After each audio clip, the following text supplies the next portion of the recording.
Today's tutorial is a good one. We'll use watercolor and brush pens to create this mixed media gourd illustration that, quite honestly, is just really hard to screw up. So if you're like me and you love all things autumn, get ready to paint. Hey friends, welcome. My name is Shayda Campbell, and on this channel we get creative together. Let's just jump right in on this one. I've got a bit of washi tape here, and I'm starting this project by creating a masked out border, or alternatively you could look at it as I'm creating a little rectangle in the center of my watercolor paper that I'm going to actually paint on. Speaking of watercolor paper, I am working on a block of Arches hot pressed 140 pound. Hot pressed has a really smooth texture, and that's great because we're going to do a mixed media project. I also have a nice little set of watercolors. You can use any paints, some clean water, a whole bunch of brushes here, but we're only going to use a couple and we'll talk about that as we go. I've got paper towel for blotting my brush on, and then later I'm going to bring in some markers, some brush pens, but you could also work with pens or pencil crayons, colored pencils. So to start this project, we are going to create a wash of color, and we're just going to make a beautiful rectangle right in the center. We've already masked out the border, and we just want a nice color block to do the painting on. So you could choose any color for this, but keep it light because we are going to layer more watercolors on top. Now you can see I'm doing kind of like a light yellow. I've mixed yellow ochre with a whole bunch of white, a whole lot of water, and then I'm going to take a flat wash brush. That's this really thin one that's kind of wide, and it's great for doing just what it sounds like, laying down a wash. And I just pick up some of that watery pigment and I run that brush from left to right in a horizontal motion across the paper using the area that I've, masked out, starting on the tape and ending on the tape on the other side. And through this technique of masking out the border and then laying down a wash of light color, I'm going to create sort of a perfect rectangle of light yellow. Now you could do a light pink or light peach or even light blue. It's totally up to you. Just make sure you mix either a lot of white or a lot of water, or both, into your color. Both white and water will lighten your watercolor paints. That's how this works. You don't have to use white if you don't sort of believe in that. There's lots of watercolor artists that don't like to use white. I do, however. So we are going to let that dry. Our wash is complete. We're letting it dry. And while it dries, we are going to mix up some colors for our gourds. Now, to paint the gourds, this is a really easy project for you guys. As I love to say, it's got a great bang for your buck. And all you're going to do is mix up some colors that you like, and then basically paint circles and ovals and weird oblong shapes on that color block. So I started with a light pink, sort of a rose peachy pink. You could do a little bit of light red or an orange. I love using light red because it really reads as like a dark, warm orange. You could do some green gourds. So grab like a deep phthalo green or a malachite green. If you don't have those sort of darker minty greens in your set, just grab any green and mix in a little bit of purple or indigo. And then what you need to do is lighten it. So mix in a whole lot of water or a whole lot of white, because we want to keep these colors quite light, transparent, watery. And the reason for that is this is a mixed media project, as I mentioned at the start. So we start light and then we build up the darker color when we actually come in with that secondary medium, whether it's brush pens or colored pencils. And so with a few colors mixed up, and you make sure that color block is totally dry, we can start painting these gourds. And as I said, this is so simple. You're just going to paint circles, ovals, any kind of funny shape that you think looks like a gourd. And if you need some inspiration, you can always look at some photos of gourds on Pinterest or on Google Images. I decided to mix a little bit of yellow ochre and orange into that light creamy sort of yellow that I had for my color block, created a sort of dark yellow here, and it's perfect for a butternut squash shape. So I'm just working that out. And I've decided to overlap my shapes a little bit. You can do that, or you can just keep them all separate. That's totally up to you. I've got a perfect spot up in the corner here for one of those funny gourds that's kind of small at the top and large at the bottom. I'm painting it upside down, of course. So that's a good one. You can see I've put a lot of white and water into that green so that it's not too dark. That way I can add dark green on top when I use my brush pens. I'm also mixing a little bit of Payne's gray and white into my pink, into that light pink. So I've got this really purpley, very light gray, and that's perfect for a pumpkin, I think. I love those gray and green pumpkins that you see at this time of year, like the gray ghost. I guess that's a gourd, but are all pumpkins gourds? I don't know. Anyway, let's take a second because I got another hot tip for you.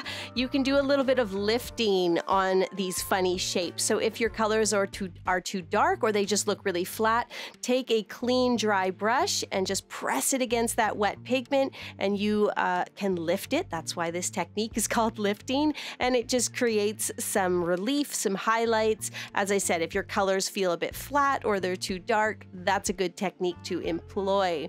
Okay, I've got room for one more here, so I'm going to use a bit of that dark yellow, but I'm mixing in more white, maybe mix in a little brown so it looks more beigey, and then I can fit sort of a beigey colored gourd right in here at the bottom. With all of our watercolor gourds, our watercolor shapes in place, we need to give that a second to dry, so I'm going to clean up my desk and use this time to find my markers. I keep them in this very organized bin, as you may know. And so I need a second to find some colors that will actually go with these gourds. I'm looking for dark greens, oranges, pinks, grays, yellows, anything that I can layer on top of the colors that I've already used. I'm using mostly Tombows. I do have a few Koi brush pens and Faber-Castells in there as well. Then with our markers ready and our watercolor completely dry, we can start layering color and really illustrating these pumpkins. I'm starting with a dark brown and just adding a stem to this rather tall pumpkin here. As you begin this process of illustration, it's a good idea to have some scrap paper handy just to make sure that the colors really are what you think they are, you know, to make sure that that orange that you saw in your huge marker tub really goes with the orange that's on the watercolor painting. So here I'm using a really dark peach over this other dark peach or light red, and I think that looks really good. And I just drew in some lines to show the shape of that pumpkin.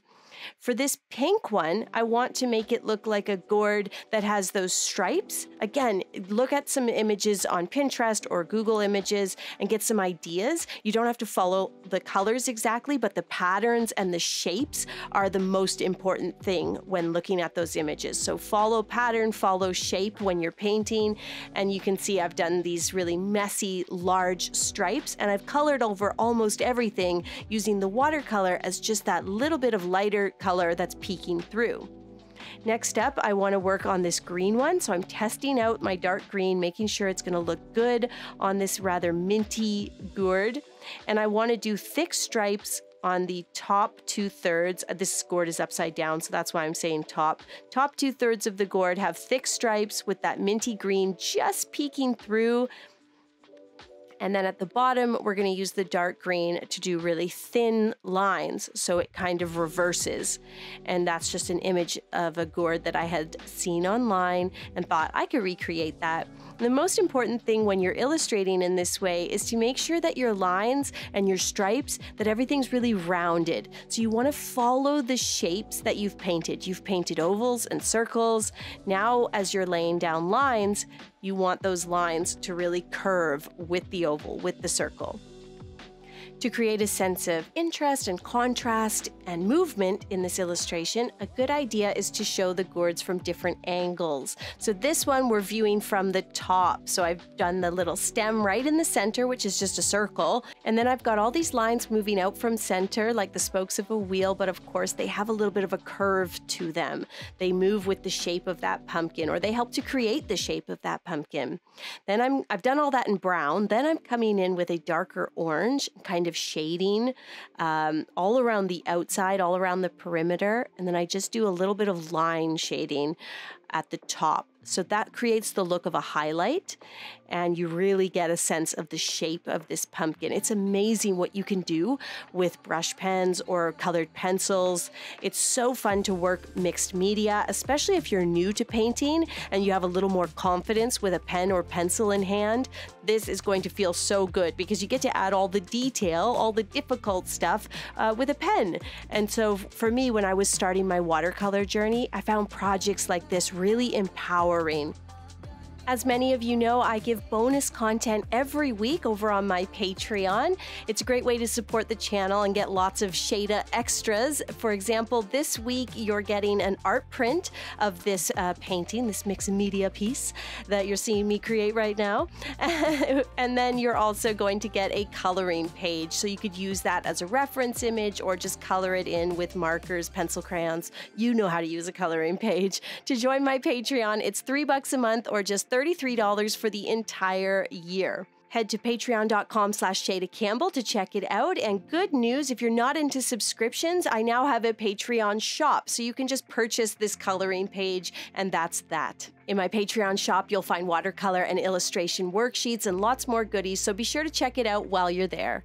Okay, last one. Another example of creating contrast and interest for this rather simple but beautiful painting is to show a gourd that is already cut into. So for this butternut squash, we are going to use the brush pen or the secondary medium, whatever you're using, to create the look of the seeds and the flesh inside. So you create two little semicircles down here at the base, put some seed shapes in there, and then just color it in. And then if you want to, you could use another marker to give a little bit more detail on the flesh, on the perimeter. And that is it. Our gourds are all done. And now for the best part of any project, you know what it is, taking off the tape. And you have this clean white masked out border, you have this beautiful color block in the center, and of course your gorgeous fall harvest illustration.